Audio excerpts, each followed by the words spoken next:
Here we are in the location, which is Women Hub. Actually, is the place in which we have a Community Safety and Mediation Center, an organization established in 2000, working with women in a vulnerable situation in Iași region and northeastern part of Romania. Also, this is the place of Romanian Women's Lobby, which is an umbrella organization of 22 NGOs for working national level for women.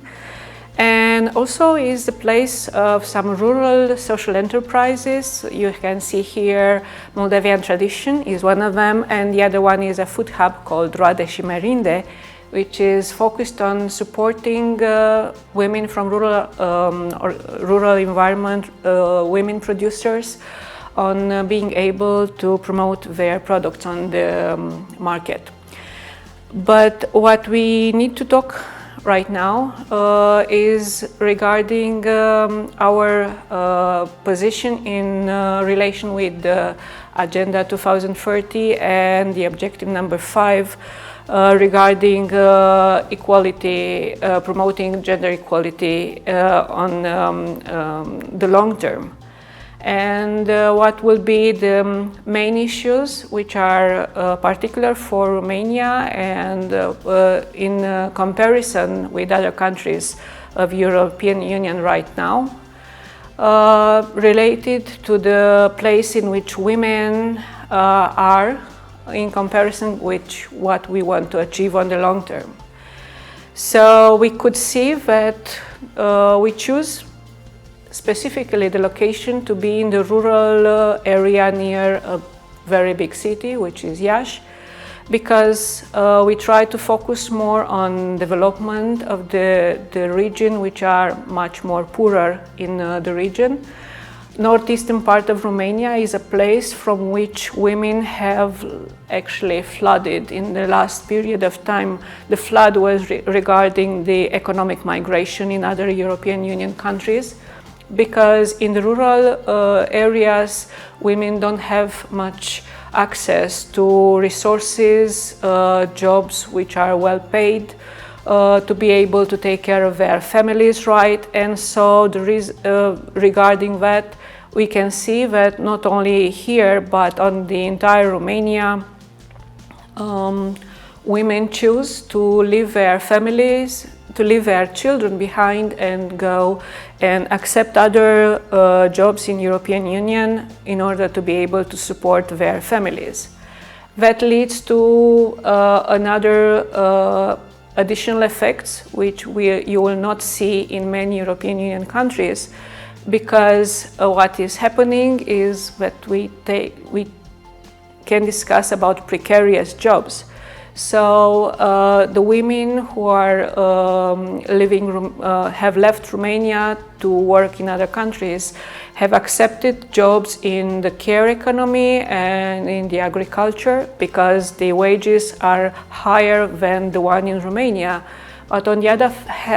part, not many of them have been informed regarding the job situations. Not many of them are working with working contracts, and many of them have to work in very not very good conditions. So what we need to do regarding the development of a better economy for women is to be able, as a European Union country, to be able to have to invest more in the women and young girls' education, also to be able to offer jobs which are not necessarily the lower types of jobs and diversify this economy for them. And moving from economic development, we need to see why we don't have, not only in the rural area but also in all the urban big cities, much more women in decision making, which is another goal we recognize on the promoting equality on the long term for women. And we see that on the political level, Romania is one of the lowest ranking countries compared with the other European Union countries in the terms of women who are holding a position in Romanian Parliament, in European Parliament, on the local councils. And that's, if we are continuing like that, we will need probably like around 100 years to be in an equality situation with the men. So one of the measures Romania could take easily, and which will not need much more budget allocated for that, is to implement electoral legislation who would look on the proportionality of the population between women and men. And so to have the same percentage of women and men on the list, because the society is structured, at least in the planet Earth, we have women and men. Maybe on Mars we could have other different creatures, but if we have two kind of gender population, we should be able to see them also around the local councils, to be able to take decisions and allocate budgets and to choose the type of needs which need to be fulfilled by our society. And the second thing, you can see that Romania is in this place regarding the very low number of women on the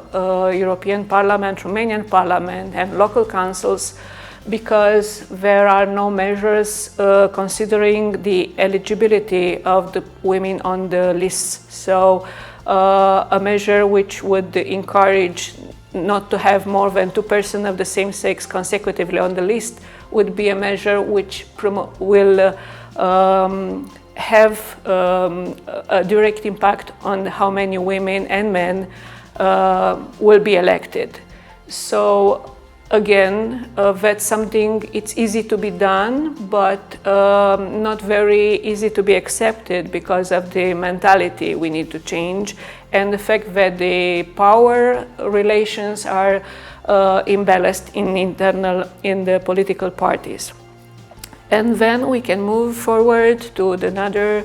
problems which needs to be solved regarding, for example, talking about control and power, is the way men exert this control and power over women through violence. And violence is in our century has been used as a tool to control the independence and freedom of women for a long time, and so that it's seen very much on the family level, because when you are in the controlling situation of abuse, it's less likely to have a job which you will support on the long term. It will be less likely that you have a normal life in terms of health. And so we can see that Romania has made quite a progress in the last years, because in 2016 Romania have ratified the Istanbul Convention, which is the convention which is the main tool to have very good protection for women victims of violence and gender-based violence, family violence as well. And also, starting last year, we have developed a legislation regarding violence against women and domestic violence, including a lot of very good measures, which are translated from the Istanbul Convention provisions. So we started this year, and this is something good compared with other countries. We have the emergency protection order, which is in place and can be enforced by police. And we already thinking that in Romania last year, in 2018, we have more than 40,000 complaints and cases into the court regarding domestic violence. This year already there are 8,000 emergency protection order in place just in the first 6 months of the year. So That means what is the emergency protection order is a measure which can take out the aggressor from your home immediately in the moment in which police can enter in your house and doesn't really request the women to complain. It can be referred by the neighbors, it can be referred by anybody who knows about the violence, and that means that in a country which has not yet enough provision for support, enough shelters, enough counseling, therapy for women which are in a violent situation, that means that that's a very economic tool Romania will use in the future, because that means the family, the women and her children can stay in their home and the aggressor has to leave. So that's something which is also protecting the children who are in domestic violence, living in domestic violence situation. So that's another of the objectives in which we can talk about freedom for women and much more empowerment. And again, if we have this direction, so working for alternative, better jobs, better paid jobs for Romanian women, looking to the measures who can allocate more resources. Another tool, and that's something which Agenda 2030 will look onto, is the gender budgeting. Gender budgeting is, again, a very good instrument already in place in other European Union countries who look on the allocation of resources. So all the problems we already discussed regarding violence against women, regarding less women in political decision-making, less women who have access to education and jobs. That means that if we look on the budgets from the women and men perspective and see how the resources are allocated at the local grassroots level and county level and national level, we can see how the way we are constructing our budgets would immediately affect the fact that we have better transportation, better care for elderly children and persons who have disabilities, better information and training for professional intervening to support women, and more women